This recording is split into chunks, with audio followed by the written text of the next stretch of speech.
and welcome to the Women at Work series. As we continue to understand and investigate further what really holds back and what are the environmental, socio-economic and otherwise conditions that prey upon or prevent women from reaching either their workplace or advancing further in their education, whether it's in school or much later. To discuss this, I'm joined by, and I'm pleased to be joined by Sonia Faleiro, author of 2 books which have women as their, in a manner of speaking, protagonists. The first one was book was Beautiful Thing Inside the Secret World of Databaaz in Mumbai, and the second one, the more recent, is The Good Girls and Ordinary Killing. It's about these 2 girls who were found dead and seemingly committed died by suicide in a village in UP.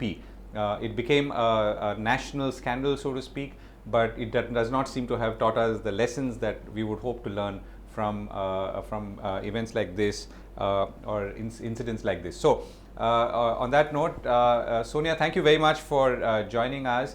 And so this is a very broad subject, and we are, like I said, trying to address it from the issue of or the angle of how can women really come into the workplace and become either self-employed or employed and essentially achieve a better place in society than where they are today.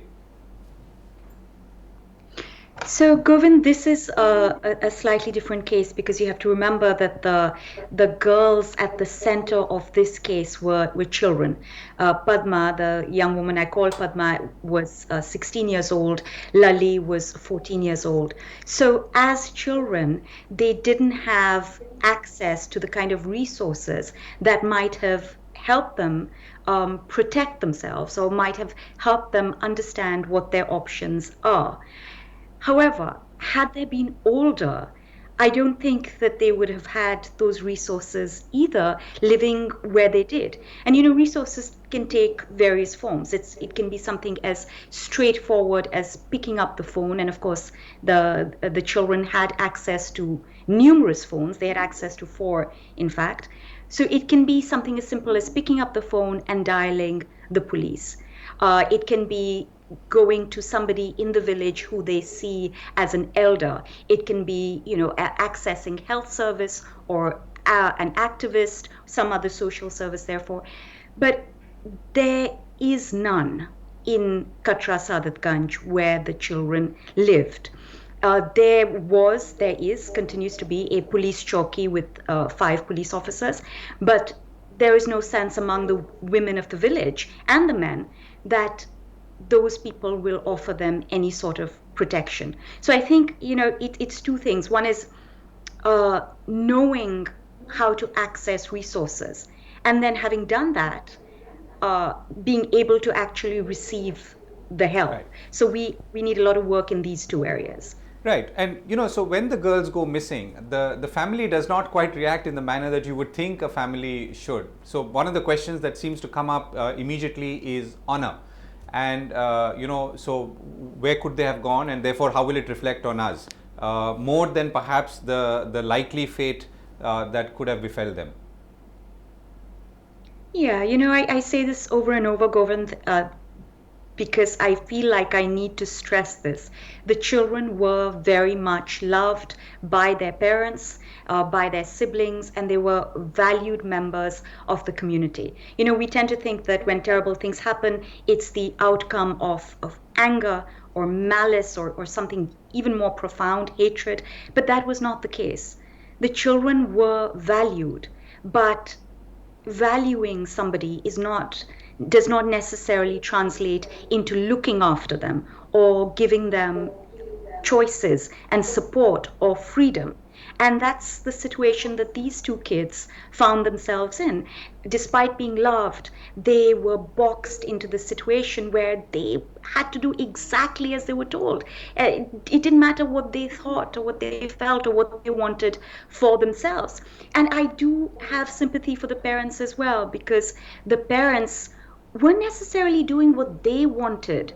They were doing what they believed they had to do to be good, quote unquote, members of their village and of their clan. So, what you see over and over again is everybody following these rules that are set out for them by some sort of greater power, right? And the power can be a religious community or the local cup or whoever the power is.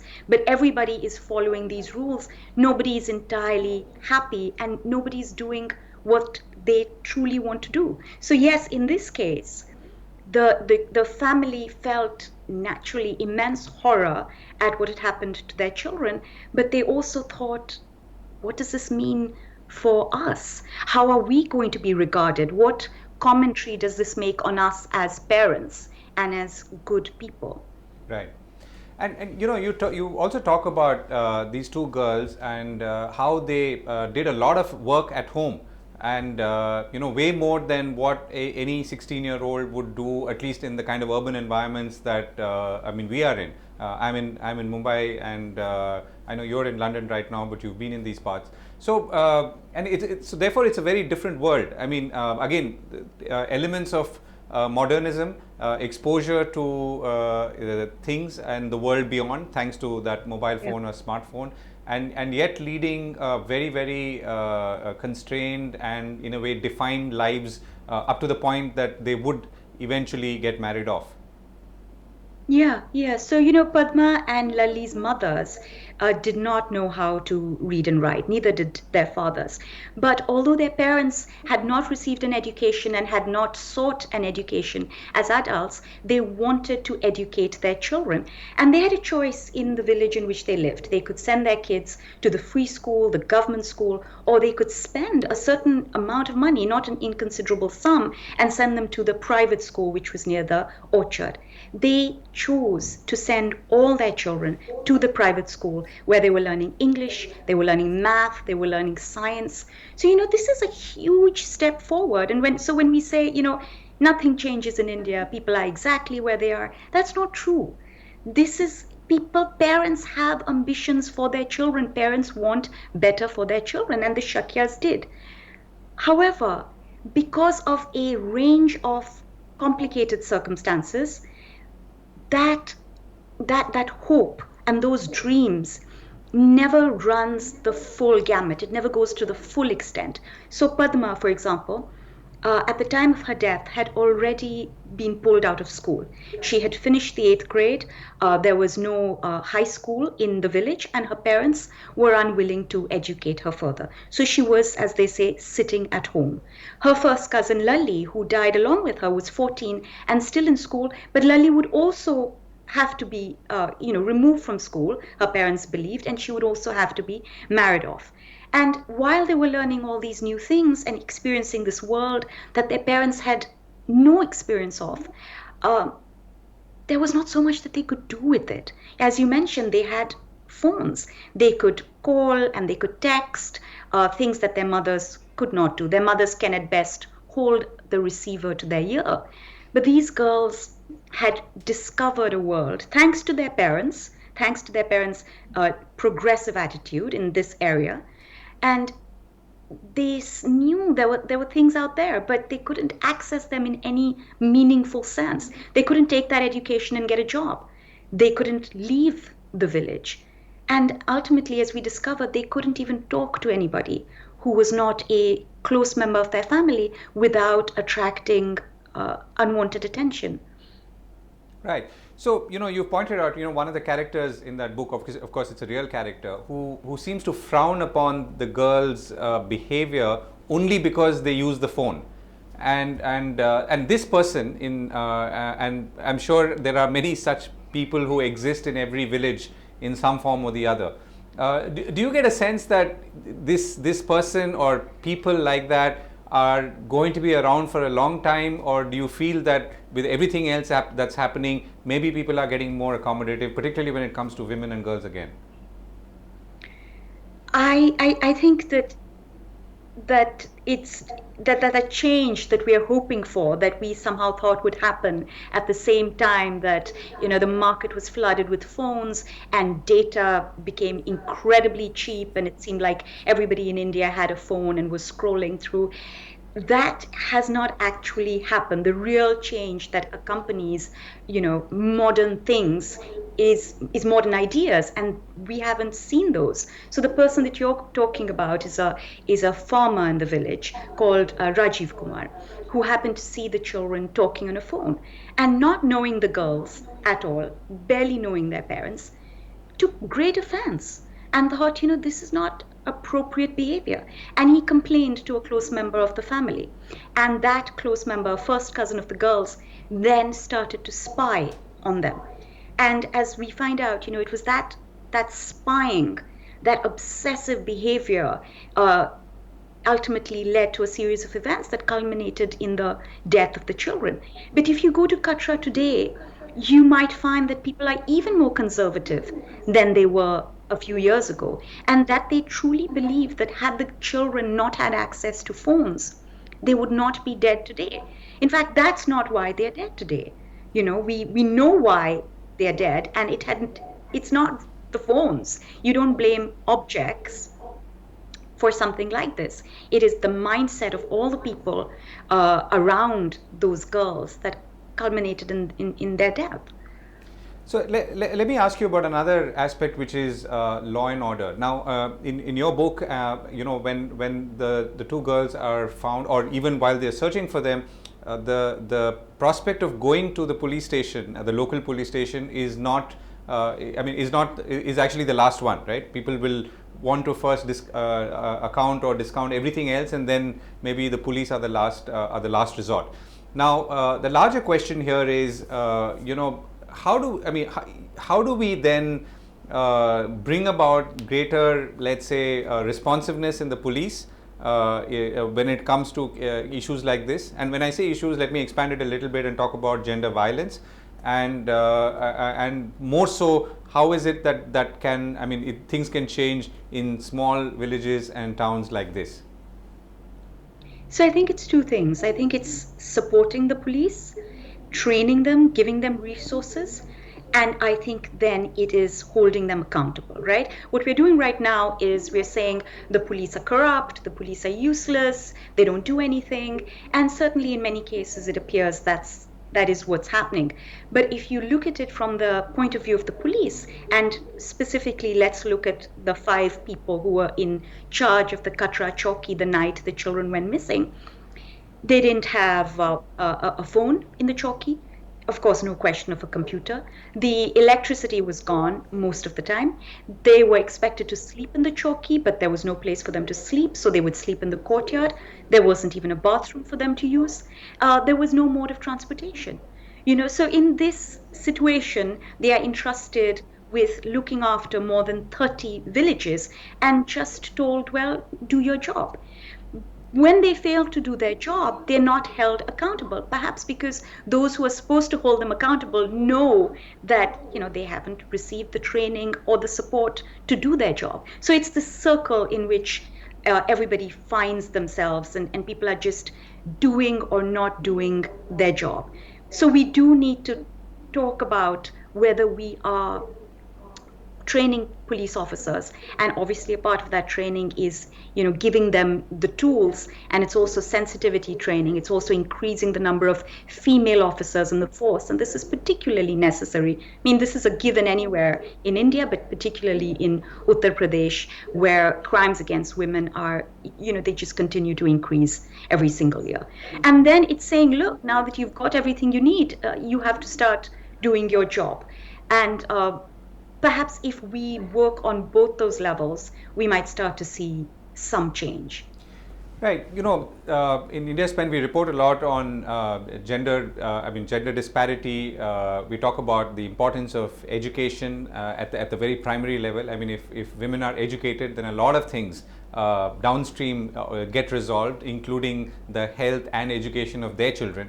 So, if you were to apply, your experiences there, the time that you've spent in this part of Uttar Pradesh, and say what are the things we could do as a country to ensure that these girls,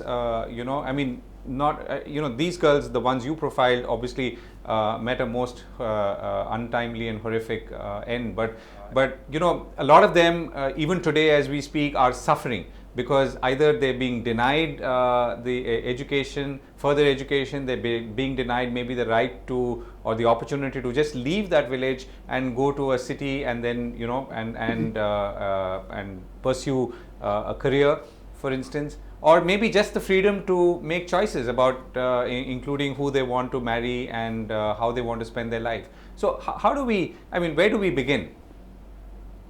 So I think the first thing is education, right? We need more schools, and we need schools situated in places that are accessible to people, because there is such low confidence in India today about safety for women that parents in villages like Katra Sadatganj are absolutely refusing, and this was prior to the children's deaths, to send their children out of the village. So this is a major but an essential expenditure. You have to have schools for girls and boys, of course, that are within walking distance. If you're not going to be able to provide that facility, then you have to figure out how to get children to those schools, because, like I said, nobody will send their girls far away without the assurance that they will come home safe. And that's one part of the problem, right? And the second is that we need to provide a quality of education that assures parents that these kids who might otherwise be supporting them by working either at home alongside the mother, or in the fields or in the factories alongside their parents, are actually getting something out of their education. Now, a lot of parents in Katra Sadatganj do not know how to read and write, but you don't need to know how to read and write to know that your kids are coming home every day with empty notebooks, or unable to answer basic questions, or the kids themselves say, well, we didn't learn anything because Master Ji didn't show up. So that's the reason why Padma and Lali's parents didn't send them to the government school, because it wasn't worth the time. The girls would go and sit there and come back learning nothing. So you need to focus on what you're actually offering kids, right? It's not simply a matter of saying, here's a school, it's got 4 walls and a roof. But the third point is that we do need incentives, because the situation for children in India is unfortunately not very different from the situation for children in Victorian England, which is, at that time, kids were bread earners. A child was an asset because of what they could do for the family from a very young age. And that is also true in India. So you may provide a school and it may offer good education, but if the family feels that they are losing out on an important income that is going to ensure their survival by sending a child to school, they're not going to do it. So, one important incentive was the midday meal scheme. We often hear of, midday meals that are that can't even be eaten, or that contain insects. In some horrifying cases, midday meals have killed children. But by and large, in places that I have been to, offering that hot meal in the afternoon has been incentive enough for many poor parents to send their children to school. And in different parts of the country, there have been other incentives, right? Bicycles for girls, laptops for older students. This makes a difference. And the fact is, Govind, we can afford it.